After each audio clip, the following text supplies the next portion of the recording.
Maruti Suzuki car of common man. Maruti Suzuki ഇന്ത്യക്കാർക്ക് വെറും ഒരു കാർ ബ്രാൻഡ് മാത്രമല്ല, അത് മിഡിൽ ക്ലാസ് ആളുകളുടെ ഒരു ഇമോഷനാണ്. ഇങ്ങനെയുള്ള പല അഡ്വാൻറ്റേജസ് ഈ ബ്രാൻഡിന് ഇവിടെ ഉണ്ടെങ്കിലും സേഫ്റ്റിയുടെ കാര്യത്തിൽ വളരെ ഡീഗ്രേഡഡ് ആയിരിക്കുന്ന കാർ ബ്രാൻഡും ഇത് തന്നെയാണ്. ഇപ്പോഴത്തെ ടൈം ലൈനിൽ ഈ brand one of the widest ആണെങ്കിലും കുറച്ചു കാലം മുമ്പ് വരെ ഒരു കമ്പനിയും ഈ ബ്രാൻഡിൻ്റെ ഒപ്പം പാർട്ണർഷിപ്പ് ചെയ്യാൻ റെഡിയായിരുന്നില്ല.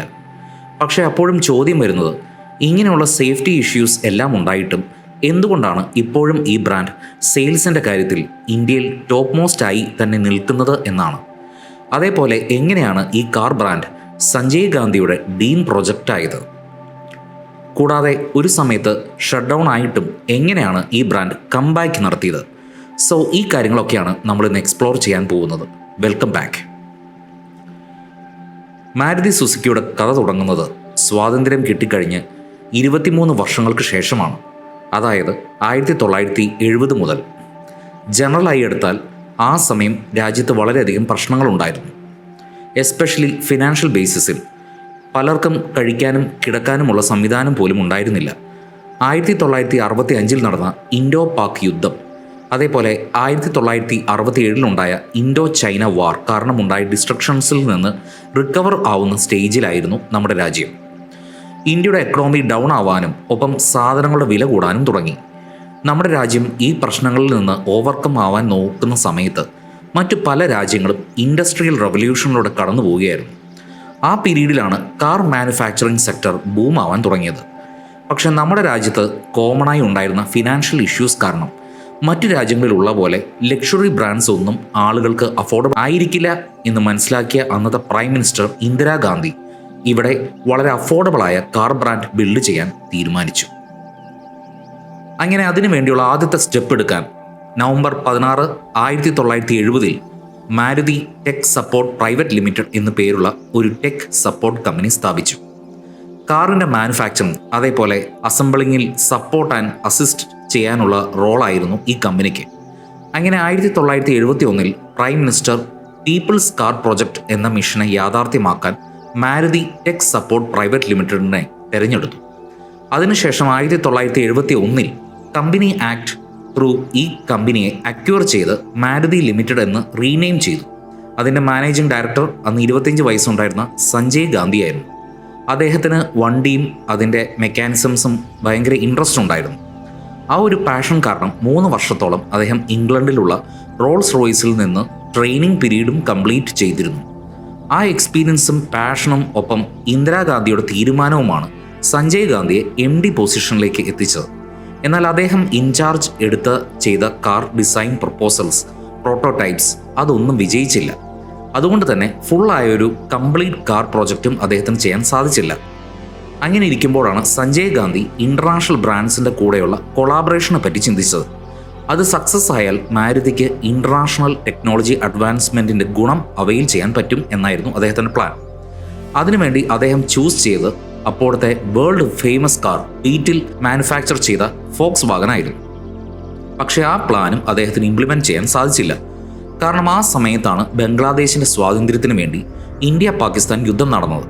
അത് കാരണം പലതരത്തിലുള്ള social and economical issues India face ചെയ്തുകൊണ്ടിരിക്കുകയായിരുന്നു. ഈ ഇഷ്യൂസ് എല്ലാം കണ്ടതുകൊണ്ട് ഫോക്സ് വാഗൺ അവരുടെ ഡീൽ പ്രൊസീഡ് ചെയ്യാൻ പിന്നെ ഇൻട്രസ്റ്റഡ് ആയിരുന്നില്ല. അത് കഴിഞ്ഞ് പല ഇൻ്റർനാഷണൽ ഡീൽസ് അദ്ദേഹം ട്രൈ ചെയ്തെങ്കിലും ഇന്ത്യൻ മാർക്കറ്റിൻ്റെ അന്നത്തെ സിറ്റുവേഷൻ കാരണം ആരും അതിൽ ഇൻട്രസ്റ്റ് കാണിച്ചില്ല. സോ ഒരു വശത്ത് മാരുതിയുടെ സെൽഫ് ഡിസൈൻ വർക്കൗട്ട് ആവാത്ത പ്രശ്നമായിരുന്നുവെങ്കിൽ മറ്റേ വശത്ത് ഒരു ഇൻ്റർനാഷണൽ ബ്രാൻഡ് പോലും ഡീലർഷിപ്പിന് മുമ്പോട്ട് വരാതിരുന്നതായിരുന്നു. കമ്പനി ഓൾറെഡി ഇത്രയും പ്രശ്നങ്ങളുടെ നടുവിലായിരുന്നു. പക്ഷേ അത് ശരിക്കും ബ്രോക്കായത് 1975 prime minister emergency situation announce ചെയ്തപ്പോഴാണ്. കമ്പനിക്ക് റിലയബിളായ ഗൈഡൻസ് ആവശ്യമുള്ള സമയമായിരുന്നു അത്. പക്ഷേ പൊളിറ്റിക്കൽ കാര്യങ്ങളിലായിരുന്നു അപ്പോൾ സഞ്ജയ് ഗാന്ധിയുടെ കൂടുതൽ ഇൻവോൾവ്മെൻറ്റും. സോ കമ്പനിയുടെ മാനേജ്മെൻറ്റ് തന്നെയാണ് അപ്പോഴുള്ള കാര്യങ്ങൾ ഹാൻഡിൽ ചെയ്തത്. അവരുടെ മുന്നിൽ ഈ ബ്രാൻഡിനെ എങ്ങനെയെങ്കിലും പ്രോഫിറ്റബിൾ ആക്കണം എന്നുള്ള അജണ്ട മാത്രമായിരുന്നു. മാർച്ച് 23, 1977 എമർജൻസി സിറ്റുവേഷൻ റിമൂവ് ചെയ്തത്. സോ ഇനിയെങ്കിലും ഈ കമ്പനിയിൽ MD കൂടുതൽ ടൈം ആൻഡ് എനർജി ഇൻവെസ്റ്റ് ചെയ്യും എന്ന് ചിന്തിക്കുമ്പോഴാണ് ആ മേജർ പൊളിറ്റിക്കൽ ഷിഫ്റ്റ് ഉണ്ടാവുന്നത്. അതായത് കോൺഗ്രസ് മാറി ജനതാ പാർട്ടിയുടെ മൊറാർജി ദേശായി പുതിയ പ്രൈം മിനിസ്റ്ററായി ചാർജ് എടുക്കുന്നത്. അതോടെ മാരുതി കമ്പനിയുടെ കഥയും അവിടെ ഷട്ട് ഡൗൺ ആയി. പക്ഷേ അതൊരു എൻഡ് ആയിരുന്നില്ല, അതൊരു ബിഗിനിങ്ങിൻ്റെ തുടക്കം മാത്രമായിരുന്നു. എമർജൻസി സിറ്റുവേഷൻ കാരണമുണ്ടായ ഇഷ്യൂസിൻ്റെ അടിസ്ഥാനത്തിൽ ഇന്ദിരാഗാന്ധി അറസ്റ്റ് ചെയ്തു. എന്നാൽ സഞ്ജയ് ഗാന്ധിയും മറ്റ് കോൺഗ്രസ് മെമ്പേഴ്സും ചേർന്ന് നടത്തിയ പൊളിറ്റിക്കൽ മൂവ്മെൻറ്റ്സ് കാരണം പ്ലസ് സഞ്ജയ് ഗാന്ധിയുടെ പ്ലാൻഡ് സ്ട്രാറ്റജീസ് കാരണവും 1980 വീണ്ടും റീ ഇലക്ഷൻ നടന്നു. അങ്ങനെ വീണ്ടും ഇന്ദിരാഗാന്ധി തന്നെ പ്രൈം മിനിസ്റ്റർ പൊസിഷനിലേക്ക് തിരിച്ചു വന്നു. അതോടൊപ്പം കോൺഗ്രസിൻ്റെ ജനറൽ സെക്രട്ടറിയായി സഞ്ജയ് ഗാന്ധിയും ചാർജ് എടുത്തു. അതുകൊണ്ട് തന്നെ ആളുകൾക്ക് മാരുതിയുടെ മേലെ ഉണ്ടായിരുന്ന ആ പ്രതീക്ഷ മിഡിൽ ക്ലാസ് കാർഡ്രി വീണ്ടും വരാൻ തുടങ്ങി. പക്ഷേ അവിടെയും കാര്യങ്ങൾ വിചാരിച്ച പോലെ നടന്നില്ല. മറിച്ച് അതൊരു ട്രാജഡിയിലാണ് അവസാനിച്ചത്. കാരണം 23-ാം തീയതി ജൂൺ 1980 പ്ലെയിൻ ക്രാഷിൽ സഞ്ജയ് ഗാന്ധി മരണപ്പെട്ടു. പിന്നെയാണ് മാരുതി കമ്പനിയുടെ ഫെയ്റ്റ് തന്നെ മാറുന്നത്. അദ്ദേഹത്തിൻ്റെ മരണത്തിന് ശേഷം ഇന്ദിരാഗാന്ധി തൻ്റെ മകൻ്റെ ഡ്രീം പ്രൊജക്ട് റിയാലിറ്റിയാക്കാൻ എല്ലാ രീതിയിലും ശ്രമിക്കാൻ തുടങ്ങി. ഇതിനുവേണ്ടി Indira Gandhi father of public sector എന്നറിയപ്പെടുന്ന doctor V കൃഷ്ണമൂർത്തിയുടെ guidance and support use ചെയ്തു.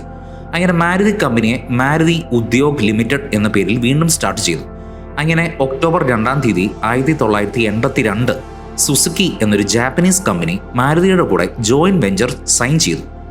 അവരുടെ കൂടെയുള്ള എഗ്രിമെൻ്റ് അനുസരിച്ച് ആദ്യത്തെ 2 വർഷത്തിൽ മാരുതി ജപ്പാനിൽ നിന്ന് അപ്രോക്സിമേറ്റ്ലി 40,000 കാർ ഇന്ത്യയിലേക്ക് എക്സ്പോർട്ട് ചെയ്യണമെന്നായിരുന്നു. സോ ആദ്യത്തെ 2 വർഷം മാരുതി ഒരു ഇമ്പോർട്ടർ എന്ന രീതിയിൽ തന്നെയാണ് ഫംഗ്ഷൻ ചെയ്തത്. എന്നാൽ ഒട്ടും സമയം കളയാതെ 1 വർഷത്തിനുള്ളിൽ തന്നെ ഇന്ത്യൻ മെയ്ഡ് കാർസിൻ്റെ ഹിസ്റ്ററിയും മാരുതി ക്രിയേറ്റ് ചെയ്യാൻ തുടങ്ങി. അതിനുവേണ്ടി ആദ്യം ചൂസ് ചെയ്ത് ഹരിയാനയായിരുന്നു.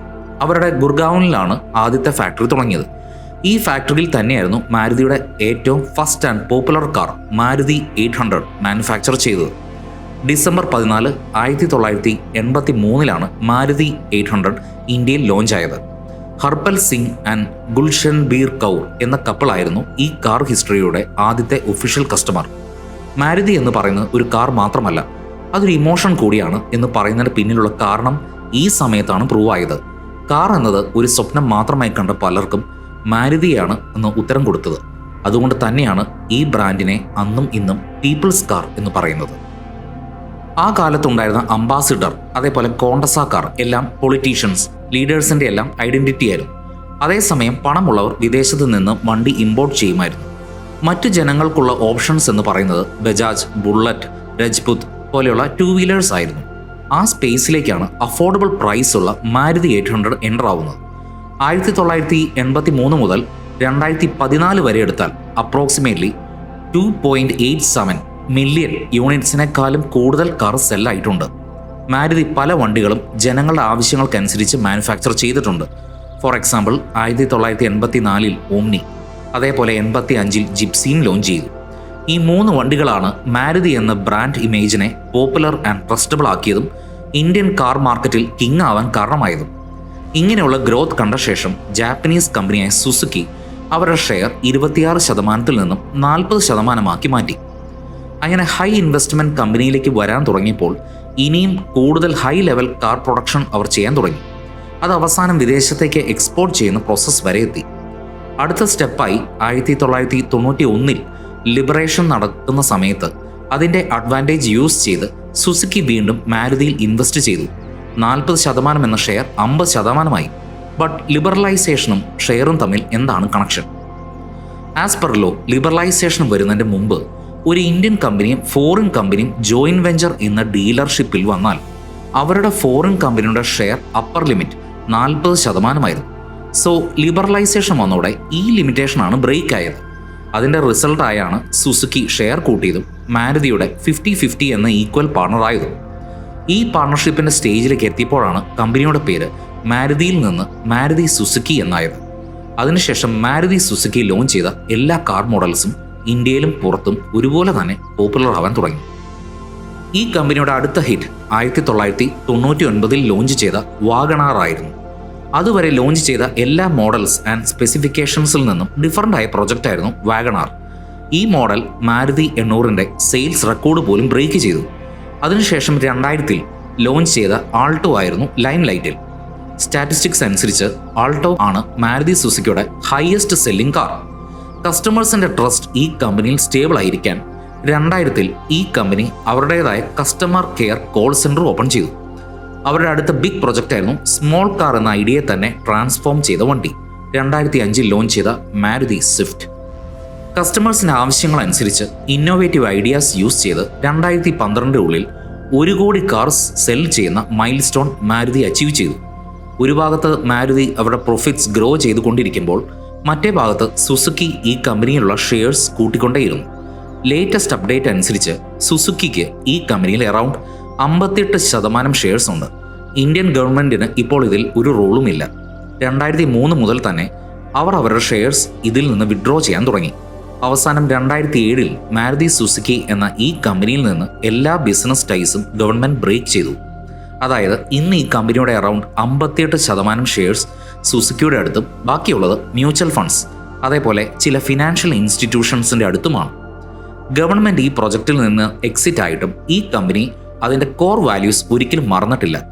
ഈ പറയുന്ന എല്ലാ കാരണങ്ങളും കൊണ്ടാണ് ഇന്നും മാരുതി സുസുക്കി ഇന്ത്യൻ കാർ മാർക്കറ്റിൽ 46% ഹോൾഡ് വെച്ച് ലീഡ് ചെയ്യുന്നത്.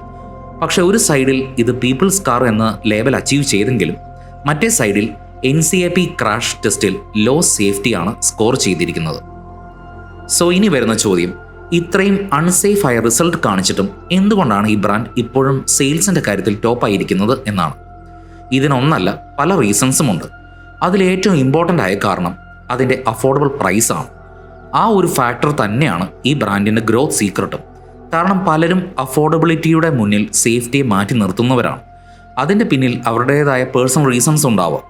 എന്നാലും അതാണ് കോമൺ മാനായി കാണുന്ന റിയാലിറ്റി. ആ അപ്രോച്ച് തന്നെയാണ് ഈ ബ്രാൻഡിൻ്റെ വിന്നിംഗ് സ്ട്രാറ്റജിയും. അതേപോലെ വേറൊരു ഇമ്പോർട്ടൻ്റ് റീസൺ ഈ വണ്ടിയുടെ ഫ്യൂവൽ എഫിഷ്യൻസിയാണ്. കൂടാതെ പല സ്ഥലത്തും സ്പ്രെഡായി കിടക്കുന്ന ഈ ബ്രാൻഡിൻ്റെ നെറ്റ്വർക്ക്സ് കാരണം ഇത് വളരെ ഈസിയായി എല്ലാവർക്കും ആക്സസ് ചെയ്യാനും സാധിക്കും. പ്ലസ് വണ്ടിയുടെ ഈസി മെക്കാനിസം കാരണം ഏതൊരു സ്കിൽഡ് മെക്കാനിക്കിനും അത് ഹാൻഡിൽ ചെയ്യാൻ പറ്റുമെന്ന കാര്യവും ഈ ബ്രാൻഡ് ഗ്രോത്തിൻ്റെ പിന്നിലുള്ള വേറൊരു ഹൈലൈറ്റാണ്. ഈ ബ്രാൻഡിന് വരുന്ന ഇങ്ങനെയുള്ള പല അഡ്വാൻറ്റേജസ് കാരണമാണ് പലരും ബൈക്ക് വാങ്ങാൻ ചിന്തിക്കുമ്പോൾ പോലും കുറച്ചുകൂടി പണമിട്ട് മാരുതി സുസുക്കിയുടെ വല്ല കാർ വാങ്ങിയാലോ എന്ന് ചിന്തിക്കുന്നത്. സോ ഫ്രണ്ട്സ്, ഇന്നത്തെ വീഡിയോ ഇവിടെ കൺക്ലൂഡ് ചെയ്യുന്നു. ആൻഡ് ഈ കണ്ടന്റ് ഇഷ്ടമായെങ്കിൽ don't forget to like and share. Thanks for watching.